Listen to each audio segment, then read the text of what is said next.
Today we'll be taking a look at COLAMY's newest chair, the Aether. Now, if you've been following the channel for a while, you'll know that COLAMY has been one of my favorite budget chair brands for a while now. In fact, the Atlas has been my top pick for the best office chair under $300 for over a year now, and all of their other chairs are seriously impressive for the money too. Every chair I've tested from them has punched way above its weight class. So when COLAMY told me that they had a new chair competing in the $200 price range with similar build quality to their $300 lineup, I was genuinely excited to check it out. Because here's the thing, most office chair options under $200 that I've tested in the past have been pretty weak. Most of them will get the job done if you're on a really tight budget, but pretty much all of them will have noticeable issues with build quality, lack of adjustments, or both. So the idea of getting COLAMY's level of build quality at this price point is pretty unheard of. Now, I've been testing the Aether for the past 2 weeks now, and in this video, I'll be giving you my full honest review. We'll go over everything you need to know about this chair, the good and the bad, so that by the end, you'll have a clear idea of whether it's going to be the right fit for you. But just a quick heads up before we get into it, this video is sponsored by COLAMY, but all opinions are completely my own based on actually using it in my main setup. And I'll also have an affiliate link in the description. Using it costs you nothing but really helps support the channel and allows me to keep doing this. And one more important thing to note, the sticker price on COLAMY's website is actually $249.99, but I'll have a coupon in the description that'll bring it down to $199.99. So make sure to use that coupon. Do not pay the full $250.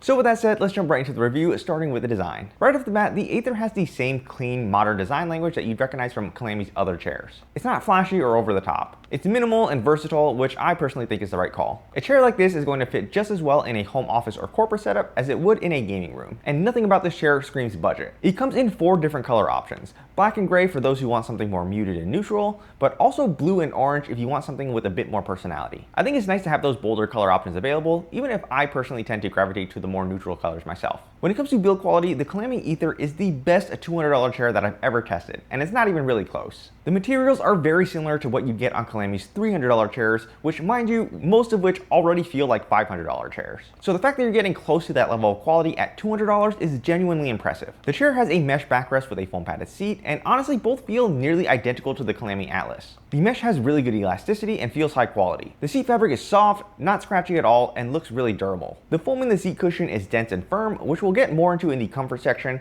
but it feels like really high quality foam that's going to hold up over time. For the base, the Aether uses a single piece nylon base. Now it's worth noting that this is a little bit different from the metal and nylon base on the regular Atlas. This is a fully nylon base, similar to what you'd find on the Atlas 01 and the Neza. That said, the quality of the base is really good. The plastic molds are clean and flawless, it feels very dense, and I have zero concerns about durability. Nearly every other chair under $200 uses a 6-piece base that you'll need to screw together yourself. A single piece base like this is a significant step up in my opinion, and it gives the chair a much more solid, cohesive feel right out of the box. One thing I do want to mention up front is that the Aether does not have a headrest option. Now I know for some people this could be a deal breaker, and I totally get that. So if you know that you need a headrest, I'd recommend checking out something like the COLAMY Atlas instead.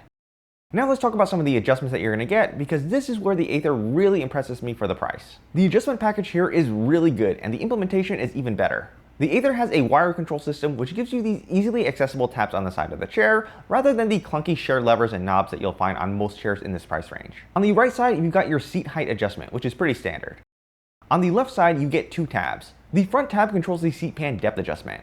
This is a really important feature that lets the chair accommodate people of different leg lengths, and most chairs under $200 just don't even have this feature. The range of motion is really good, and you can easily adjust it without having to get up out of the chair. The second tab on the left handles your tilt, lock, and recline. Lifting this tab opens up the recline, and pressing it down locks the backrest in whatever position you have it in. You can lock the backrest in 4 different recline angles, which is great for lounging without having to hold yourself in position. Now when it comes to the recline mechanism itself, the Aether uses a weight activated system. This means the tilt tension automatically adjusts based on your body weight, so there's no dedicated tilt tension knob to dial in manually. Now to be honest, I generally prefer having manual control over my tilt tension since I like to adjust it throughout the day. But for most people, this actually makes the chair a lot easier to use since it's one less thing that you need to set up. And in my experience, this weight activated system works pretty well. The tension feels really smooth and predictable, and I can comfortably hold myself in a partially reclined position, which is something that I look for in these types of mechanisms. But it ultimately comes down to your own personal preference.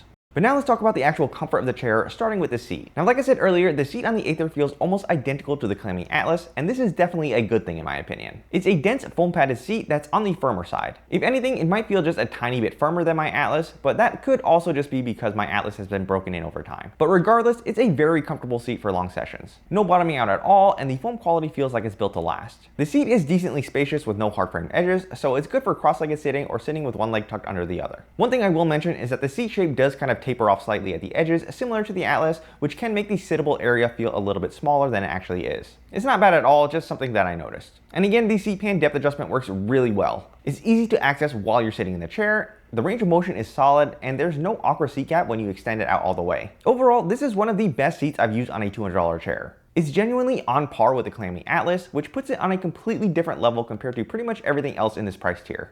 Now when it comes to the backrest, it uses the same high quality mesh as the COLAMY Atlas, and it really shows. Good elasticity, supportive, and it doesn't have that common issue where you feel the hard plastic frame digging into your back. It is a pretty firm backrest and you don't really sink into the mesh that much, but overall it feels really good in my opinion. The shape of the backrest has a nice natural curve and follows the contour of your spine. Now it's not quite as pronounced of a lumbar curve as the COLAMY Atlas, but it's still really supportive and comfortable. Honestly, this is probably the best backrest I've used on any chair under $200. The dedicated lumbar support on the Aether is also worth talking about because I actually think it's an improvement over the Atlas in this area. Now my issue with the Atlas lumbar support is that it's all plastic with no padding, and I've always found it to be a bit too pokey and aggressive. And a lot of people I've seen online have actually just ripped the entire lumbar support out entirely. Now the Aether's lumbar support uses a thick foam cushion instead, which feels a lot more comfortable and less intrusive against your back. That said, it's still a pretty pronounced lumbar support. Personally, I would like to see some sort of depth adjustment option or ability to remove it for people who prefer a less pronounced lumbar support. But compared to the Atlas, this is a clear step forward in my opinion. Now the armrests on the Aether are very similar to what you'd find on the COLAMY Neza. They're genuinely good for a $200 chair, though not without a few small issues. First of all, you get 4D adjustability with height, width, depth, and pivot adjustments. This is an excellent feature set for this price point. Most chairs under $200 will give you height only or at best a 3D adjustment. The range of motion on each of these adjustments is pretty good, and they have decent resistance to them, which I actually really appreciate. Unlike the Atlas where the arm pads would kind of slide around a bit too easily, I haven't had any issues with accidentally bumping them out of position. Now when it comes to the arm pads themselves, they have a little bit of give to them, more so than the Atlas, but they're still definitely on the firmer side. Fine for regular upright tasking, though not the most comfortable when you really need to dig your elbows into them. Not the biggest deal, but definitely worth pointing out. Now one thing I really like about these armrests is that they're actually connected to the backrests. This means as you recline in the chair, the armrest will actually recline back with you. This makes the armrest a lot more usable while you're in a reclined position without creating a big gap between the arms and the backrest. So overall, I'd say these armrests are pretty good. Definitely not perfect, but for the price, you really can't complain. The COLAMY Aether comes in at $199.99, and at this price, I think this is one of the best values that you're gonna get for a budget office chair. And again, as a reminder, be sure to use that coupon code in the description below to save $50 because on the site it's listed at $249.99. The build quality, materials, and adjustment package are all significantly better than anything else I've tested under $200. And I mean significantly. It genuinely feels like it's in a different price tier on the level of COLAMY's other $300 offerings. You also get a 2-year warranty, which is pretty solid for a $200 chair. And given how well this chair is built, I'm pretty confident it'll outlast that warranty with no issues. Now the only real limitation compared to the Atlas is the lack of a headrest. The Atlas may be a bit more refined in certain areas, but overall you're getting a chair that's really close to the Atlas in terms of build quality and comfort for a significantly cheaper price. While it's not perfect, it definitely punches way above its weight class and might just be my go-to recommendation for the $200 price tier moving forward. So if you found this review helpful, make sure to like the video and subscribe to the channel. Again, I'll have links to the Aether and the coupon code down in the description below. And finally, if you have any questions about the Aether or want to know how it compares to other chairs in the price range, feel free to leave me a comment down below.